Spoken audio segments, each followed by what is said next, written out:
Hola, en este capítulo hablaremos de dos ejemplos que integran la función pulmonar, el edema y la disminución de hemoglobina. Tengo la estructura alveolo capilar, pero aquí el problema es que en la estructura alveolo capilar voy a tener un elemento que va a dificultar el paso de los gases del alveolo a la sangre. Y a esto le voy a llamar un aumento de la barrera alveolo capilar, con un cambio que va a ser la presencia de líquido o agua. ¿Cuál sería aquí la variable? Puede ser edema o inflamación por una infección, como es en el caso ahorita del coronavirus. Vuelvo a insistir que me aumenta la barrera alveolo capilar y disminuye la difusión de los gases. Entonces, el hecho de que yo tenga este aumento de la barrera, de inmediato me va a producir una disminución de la difusión de los gases. Entonces, ¿qué es lo primero que vamos a observar? Vamos a observar algún cambio en los elementos que se controlan por sistema nervioso. No. Por ejemplo, entonces, frecuencia respiratoria y volumen corriente, de entrada, no deberían de sufrir ningún cambio. O sea, no deberíamos de observarlo de primera instancia como respuesta, como una respuesta inmediata. Sin embargo, lo primero que vamos a observar es que al haber una disminución en el paso de los gases, entonces voy a tener dos cambios muy importantes. ¿Cuáles van a ser? Vamos a tener inmediatamente disminución de la PO2 y un aumento de la PCO2. ¿Por qué? Vuelvo a repetir. Si el CO2 no puede salir, pues, ¿dónde se va a quedar? Dentro de la célula. Si el O2 no puede entrar, ¿dónde se va a quedar? Fuera. Entonces, fuera del sistema. Entonces, nuevamente, pues me lleva a un aumento de la PCO2, una disminución de la PO2. Y nosotros inmediatamente ya sabemos, estas dos condiciones, lo primero de lo que me va a llevar es a una disminución del porcentaje de la saturación de hemoglobina. ¿Por qué? Porque bajó la PO2, va a bajar la saturación de hemoglobina y aumentando la PCO2, de inmediato me va a llevar a una competencia con el oxígeno y que baje la saturación de hemoglobina. Por otro lado, inmediatamente, si se aumentó la PCO2, lo primero que me va a llevar es a la producción de hidrogeniones y a la producción de bicarbonato. Entonces tengo, por otro lado, un aumento de hidrogeniones y un aumento de bicarbonato. Ahora, el aumento de hidrogeniones también me va a llevar a una disminución de la saturación de hemoglobina. ¿Qué otra cosa vamos a tener? Entonces vamos a tener una acidosis respiratoria, vamos a tener una baja en la saturación de hemoglobina y eso a qué me va a llevar a una hipoxia tisular. Ahora, ¿cuál sería la única forma de compensar este estado? Entonces, la forma de compensar este estado es que los quimiorreceptores periféricos detecten la baja de la PO2 o la elevación de la PCO2 y los centrales detecten el aumento de hidrogeniones. Entonces, los quimiorreceptores van a detectar esto, llevan el mensaje a dónde, ya habíamos dicho, al sistema nervioso, y la respuesta refleja ante esta situación de sistema nervioso va a ser aumento de la frecuencia respiratoria, aumento del volumen corriente. ¿Para qué? O sea, ¿para qué quiero aumentar estos dos? Volumen corriente y frecuencia respiratoria, tratarían de aumentar la PO2.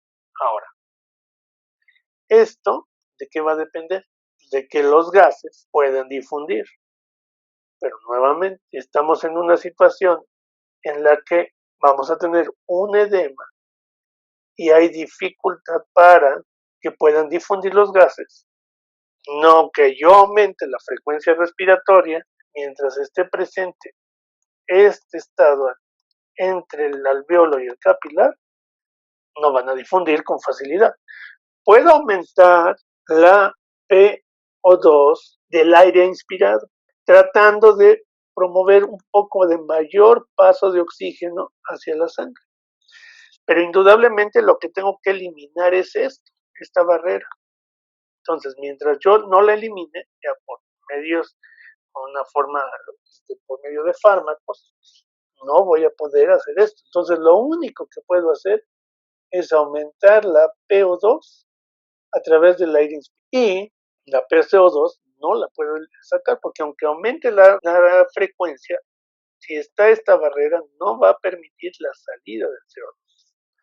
Entonces es una situación muy complicada. O sea, en estos pacientes vamos a tener un problema en el que mientras esté esa barrera alveolo capilar, no vamos a poder bajar la acidosis respiratoria y no vamos a poder disminuir la hipoxia tisular. No lo olviden. La hipoxia tisular en los pacientes con insuficiencia respiratoria de este tipo tiene dos consecuencias muy importantes. Va a provocar daño renal, nervioso, pero en estos pacientes el daño renal es extremadamente alto.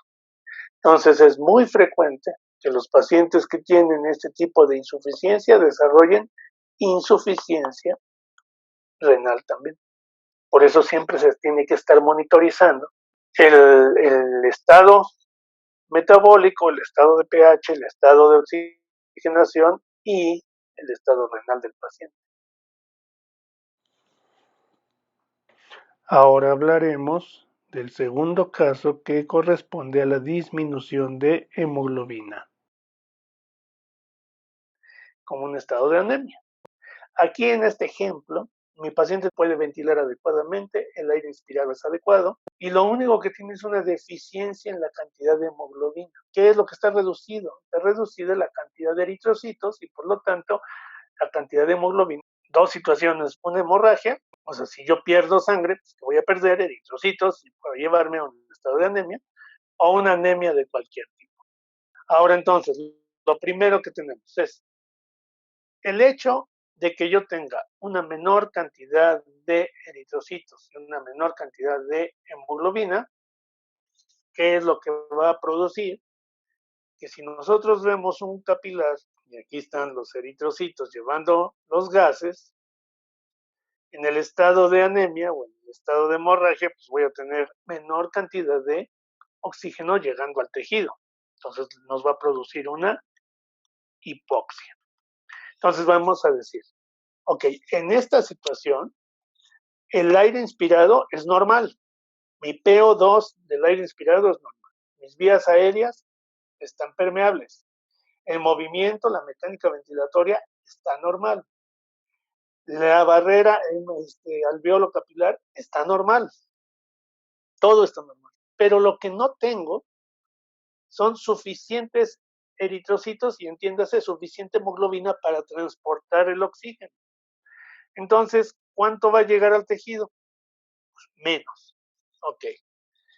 En este caso, vamos a producir una hipoxia y por ende, ¿cuánto CO2 voy a sacar?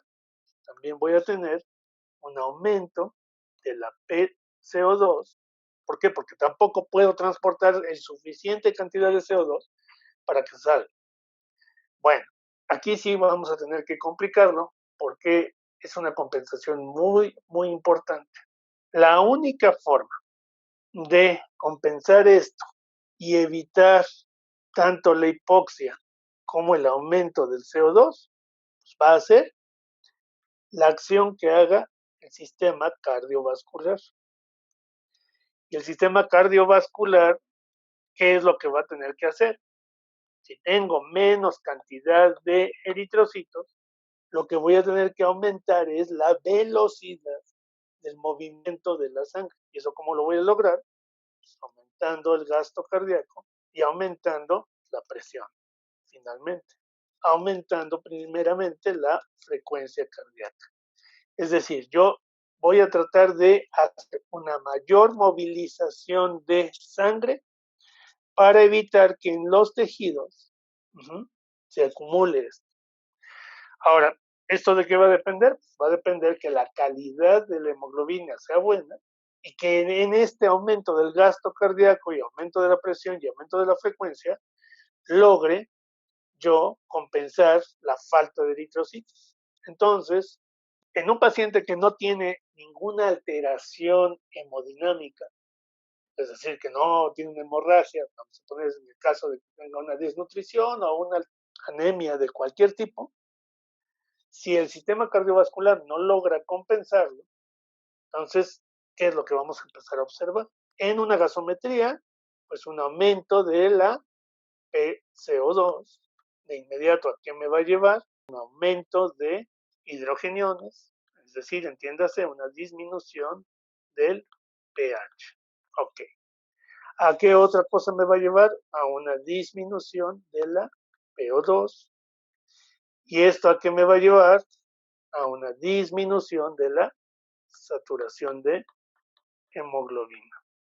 Y el aumento de hidrogeniones va a contribuir también a la baja de saturación de hemoglobina. El aumento de CO2 va a contribuir también a la baja de saturación de hemoglobina. Entonces ahora no solamente voy a tener menos oxígeno llegando a los tejidos, sino que la hemoglobina que esté llegando va menos saturada de oxígeno. Y entonces, ¿qué me va a perpetuar? Un estado de hipoxia. Y aquí sí podría ser la forma de compensarlo. Bueno, de entrada otra vez, quimioreceptores periféricos lo detectan, voy a tener aumento de la frecuencia respiratoria, aumento del volumen corriente, pero el problema ¿dónde está? El problema está en la sangre. Entonces, sí puede ser que logre con esto aumentar ligeramente la PO2, pero si no hay suficiente cantidad de oxígeno y aparte el sistema cardiovascular está tratando de aumentar el gasto, bueno, podría movilizar, pero esto ya depende de cada caso particular y si ya tengo que sacar números para saber si está o no está controlado. Entonces, quimioreceptores centrales van a detectar el aumento de hidrogeniones y pues aquí, mientras yo no aumente lo suficiente gasto cardíaco y no aumente lo suficiente la PO2 por medio del aumento de la frecuencia y el aumento del volumen corriente, no voy a poderlo compensar. Entonces, ¿cuál sería la única forma de compensar? Pues si el caso es extremo, pues tendría que ponerle sangre al paciente para darle qué. Lo que le quiero dar es aumentar la hemoglobina. Eso es lo que quiero hacer. Una vez que yo le aumento la hemoglobina, que la hemoglobina sea de buena calidad y ya con las compensaciones que está haciendo el sistema nervioso, pues entonces ya podría yo provocar un aumento de la PO2, disminución de la PCO2, compensar el pH y ahora sí ya disminuir la hipoxia tisular. Entonces este es un caso así muy simple, pero que depende esencialmente de el estado de la hemoglobina y mientras yo no lo compense adecuadamente, pues no voy a poder romper la alteración que se está dando aquí. Entonces, lo primero que necesitan ustedes identificar siempre es los tres factores. Aire inspirado, ¿cómo están mis gases? ¿Gases están bien o no están bien? Mecánica ventilatoria, ¿está adecuada o no está adecuada? Barrera alveolo capilar, también. ¿Cómo se encuentra? ¿Hay algo que lo esté alterando o no? Saturación de hemoglobina, cómo se encuentra, y por último, transporte de gases a través de la sangre. Y en medio de todo esto, que no se pierda de vista, que necesitamos el pH. O sea, la evaluación que vamos a estar haciendo del pH. Ya dependiendo de todos estos factores, activaremos quimiorreceptores centrales o periféricos para tratar de compensar.